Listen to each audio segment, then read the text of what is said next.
Poviem vám takú storku, nejak čo Vanessa Zelu dávajú na Instač. Tak sa započúvajte, išiel som do tých Feahlanovcov. Keď som tam zaliadol mačety na predaj, Marko kradol 500 z kasy. Naučil sa od jeho mami, nepoučil sa, antidaniškovci si pre ho prísli. Mamka ho pochválila, no z ulice sa nedostala.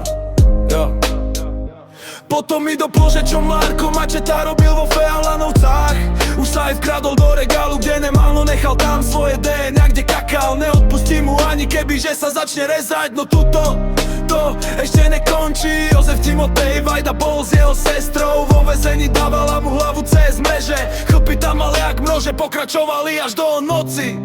A puštali si huče kuči, huče kuči, huče kuči. Jo.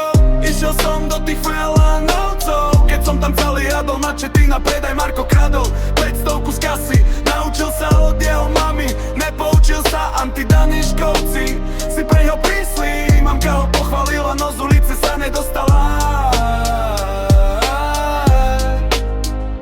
Potom mi doplo, že čo Marko Mačeta robil vo Feahlanovcách.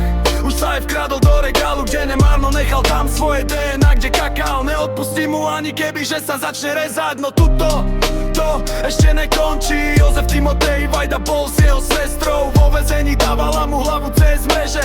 Chlpy tam ale jak mrože pokračovali až do noci. A puštali si huče kuči, huče kuči, huče kuči.